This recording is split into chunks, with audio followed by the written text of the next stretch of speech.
중국은 천문학적인 수준의 재정 적자를 감수하면서까지 1대1로 사업을 펼치며 주변 우호국들을 파산시키고 있다.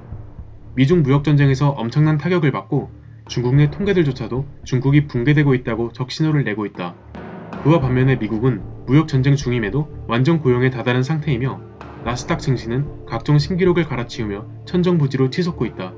하지만 중국의 고집은 절대 멈추지 않는다. 도대체 중국은 무슨 생각인 걸까? 이 화두에 대한 답 역시 공산당의 그 철학에서 찾아야 한다. 시진핑 시대 중국이 추진하려는 모든 대외 활동은 순원 이후 꿈꿔왔던 위대한 중화민족의 부흥에 초점이 맞춰지고 있기 때문이다. 1대1로는 대표적인 중화부흥 전략이다. 실크로드가 열린 것은 한나라 때였다. 그 길을 따라 교역이 가장 활발하게 이뤄졌던 건 당나라였다. 한나라와 당나라, 중국인들은 두 시기를 강한 성당이라고 표현한다. 이것이 중화민족의 가장 위대했던 시기라는 것이다. 1대1로는 결국 그 시대를 되살리자는 것과 다름없다. 중국의 국가 프로젝트가 펑유란의 책에서 드러난 철학적 흐름과 정확하게 일치하는 것이다. 이것이 그들의 근본이라고 생각하기에 그들은 스스로를 파괴하면서까지 이 잘못된 이상에 취해 붕괴에 다다르고 있는 것이다. 남중국해 문제로 관련국 사이에 긴장이 이어져 왔다. 인공섬을 만들면서까지 군사기지를 조성하는 것을 보면 중국의 욕심이 과하구나 라는 생각을 하게 된다. 그러나 중국은 그곳은 과거 우리 선조들이 개척한 바다이며 땅이라며 달려든다. 이건 역시 근거를 과거 역사에서 찾고 있는 것이다. 과거 한국 정부의 사드 배치에 대한 무리한 보복도 다르지 않을 것이다. 감히 사대 조공을 하던 나라가 덤비냐 라는 인식이 밑바탕에 깔려있기 때문에 가능했던 것이다. 제국시대 그들에게 중국은 인류 중심의 국가 중국이었고 주변국은 오랑캐 속국이었으니 말이다. 중국은 주변국이 대든다고 생각하면 점점 더 윽박지르러 할 것이다. 고분고분 말을 잘 들으면 너그럽게 대할 수도 있다. 그게 조공시대 아시아의 질서였기 때문이다. 오늘날 우리가 맞닥뜨리고 있는 현실은 그렇게 중국의 역사 그리고 철학과 맞닿아 있다. 이것이 중국이 이성적인 국가라고 보이지는 않는 이유이다. 이제 한국은 중국의 부상이 가져온 여러 사건 조각에 매달리기보다는 그 사건들을 관통하는 근본적인 흐름을 파악해야 할 것이다.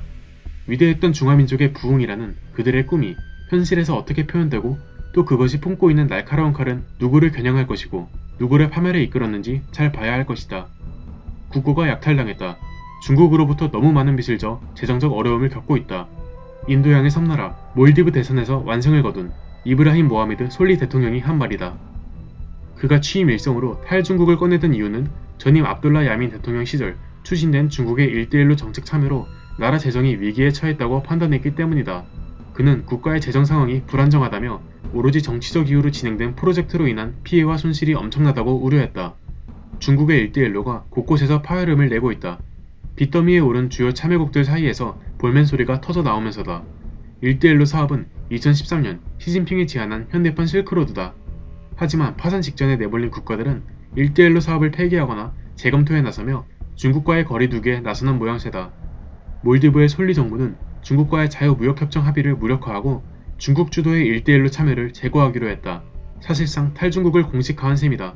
2013년 취임한 이래 친중 노선을 걸어온 야민 전 대통령은 도로, 주택, 교량 등의 건설 과정에서 중국으로부터 감당할 수 없는 수준의 빚을 떠안게 됐다. 로이터 통신은 몰디브는 중국에 15억 달러의 빚을 졌고 더 불어날 것을 우려하고 있다. 15억 달러는 이미 몰디브 국내 총 생산의 4분의 1에 해당한다고 썼다. 중국이 남아시아로 진출하는 데 중요 협력국인 말레이시아와 파키스탄도 심각성을 인지하고 대응에 나섰다. 21일 열린 양국 간 총리 회담에서는 1대1로에 의한 부채 문제가 핵심 의제로 떠올랐다. 임란칸 파키스탄 총리는 우리는 전례 없는 수준의 부채를 떠안고 있다는 비슷한 상황에 놓여 있다. 이 위기를 극복하기 위해 공유하고 논의할 것이 많다고 강조했다. 양국은 문제를 해결하기 위한 수단과 방법을 논의했고 향후 이와 관련해 협력하겠다고 합의했다. 파키스탄이 또다시 국제통화기금으로부터 자금 지원을 받는다. IMF는 2019년에 파키스탄에 60억 달러의 3년짜리 차관을 지원하기로 결정했다. 파키스탄이 IMF 구제금융을 받는 것은 1980년대 후반 이후 이번이 13번째다. IMF는 성명에서 파키스탄 당국의 경제개혁 프로그램을 지원하고 지속 가능하며 균형 잡힌 성장을 만드는 데 도움을 주려는 것이라고 목적을 설명했다. IMF는 파키스탄의 경제는 중대 기로에 섰다며 대규모 재정적자, 느슨한 통화정책, 과대평가된 환율을 방어하는 정책 등 잘못된 경제정책의 유산 때문이라고 진단했다. 그리고 이를 가속화한 것은 중국 1대1로에 무리하게 따라가려는 정책이 크게 일조했다는 것이 전문가들의 평가다. 파키스탄은 중국이 주도하는 1대1로 사업 등과 관련해 620억 달러 규모의 인프라 사업을 진행하면서 대규모 차관을 들여왔다가 빚더미에 올랐다. 파키스탄의 외화 보유액은 두 달치 수입 규모보다 적은 73억 달러로 줄었으며 올해 재정 적자는 국내 총생산의 7% 수준에 달할 것으로 예상된다.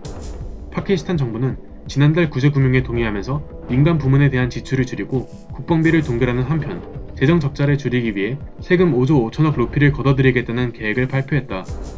마하티르 모하마 말레이시아 총리 역시 220억 달러짜리 1대1로 계획을 중단하겠다고 선언했다. 중국을 방문한 자리에서 말이다. 그는 우리는 새로운 식민주의 등장을 원치 않는다고까지 말했다. 네팔 정부도 중국 기업이 맡기로 했던 발전소 건설 계획을 폐기했고 미얀마 정부는 8조 원에 달하는 항만 개발 사업 규모를 5분의 1 수준으로 축소했다. 이 밖에 스리랑카, 지부티, 몬테네그로, 라오스 등 중국발 부채 문제로 골머리를 앓는 국가는 여럿이다. 남동부 유럽 국가인 몬테네그로는 고속도로 건설에 위해 중국으로부터 8억 9천만 유로를 빚졌는데 영국 파이낸셜 타임스는 GDP의 80% 이상을 부채를 탕감하는 데 쓰게 생긴 상황이라고 지적했다. 라오스 역시 2015년 GDP의 40%에 달하는 60억 달러를 중국에서 빌린 탓에 허덕이고 있다. 경제협력개발기구 OECD가 지난 8월 1대1로에 참여 중인 78개국을 대상으로 국가 위험도를 매긴 결과 평균 5.2점으로 나타났는데 신흥국과 비교하면 월등히 높다. 국가 위험도를 평가하는 기준은 주로 경제 상황이다. 1대1로는 중국이 주로 국유은행을 통해 해당 국가에 거액의 돈을 빌려주고 국유 기업을 통해 철도, 항만, 도로, 댐 등 인프라를 구축해주는 방식으로 진행되었다. 하지만 일부 참여국들이 채산성을 제대로 따지지 않고 무리한 투자 계획을 수용하면서 재정난에 빠지는 사태가 속출하는 것이다. 미국 컨설팅 업체 RWR의 앤드루 데번포트 최고 운영 책임자는 프로젝트나 나라의 신용도와 중국이 제공하는 차관 규모 간 불일치가 발생하면서 사업 지연, 여론 반발, 정치적 혼란 등으로 이어졌다고 지적했다. 중국과 패권 다툼을 벌이는 미국은 이 같은 중국의 전략이 부채 함정 외교라고 비판한다. 개도국에 통상이나 안보 이익을 얻고자 지원을 명분으로 선뜻 막대한 차관을 제공한다는 것이다. 워싱턴 포스트는 파트너를 파산시키고 의지를 굴복시킴으로써 중국이 영향력을 행사하는 것이라고 설명했다. 스리랑카는 실제 2010년 중국의 자금 지원을 받아 지은 한반도타 항구로 인한 부채를 해결하기 위해 운영권을 중국에 99년간 넘기기로 했다. IMF의 최대 출자국이기도 한 미국은 1대1로 사업으로 인해 위기에 놓인 국가들의 IMF 지원을 막아야 한다고 주장하고 있다. 미국이 반대하면 IMF가 구제금융을 제공하기 어렵다는 분석이 지배적이다. 그리고 시진핑 중국 국가주석의 야심찬 1대1로 프로젝트에 대해 중국 내부에서 강력한 경고의 목소리가 나왔다. 중국 기업의 해외 프로젝트에 대해 신용 보증을 제공하는 중국 수출신용보험공사 왕원 대표는 최근 홍콩에서 열린 1대1로 포럼에서 이 같은 경고를 던졌다. 왕 대표는 포럼에서 중국이 해외에서 하는 대규모 사회 기반 시설 프로젝트 중에는 완전히 부적절한 계획이 많으며 이는 막대한 재정적 손실을 불러올 수 있다고 경고했다. 그는 대표적인 사례로 아프리카 에티오피아의 수도 아디스 아바바와 중국이 최초 해외 군사기지를 건설한 지부티에 있는 화물철도 사업을 들었다. 전기를 이용한 국가 간 철도로서는 아프리카 최초인 이 756km 철도 사업에는 40억 달러의 자금이 투입됐으며 중국 수출입은행이 33억 달러의 대출을 했다. 시공은 중국 국영기업인 중국철로총공사와 중국토목공정집단이 했다. 하지만 이 철도는 올해 초 개통 후 무용지물임이 곧 드러났다. 전력 부족으로 지속적인 이용이 불가능했기 때문이다. 왕 대표는 에티오피아의 개발 계획 역량은 매우 빈약했으며 우리의 도움을 받은 후에도 충분치 않았다며 이처럼 빈약한 준비로 인해 파탄난 프로젝트로는 사탕무 공급이 부족했음에도 지어진 사탕 정제 공장, 개통 후 통행량이 부족한 중남미의 철도 등이 있다고 지적했다. 이어 1대1로 사업이 이러한 재앙을 피하기 위해서는 위험 관리를 강화해야 한다고 촉구했다. 1대1로 사업에 대한 민간 자본의 참여 부족도 문제로 지적됐다. 1대1로 프로젝트에 대한 자금 지원은 주로 중국 국영은행이나 아시아인프라투자은행 등이 맡고 있다. 반면에 민간은행은 발전소나 유로도로 등 투자비 회수가 확실한 프로젝트 아니면 좀처럼 발을 담그지 않고 있다.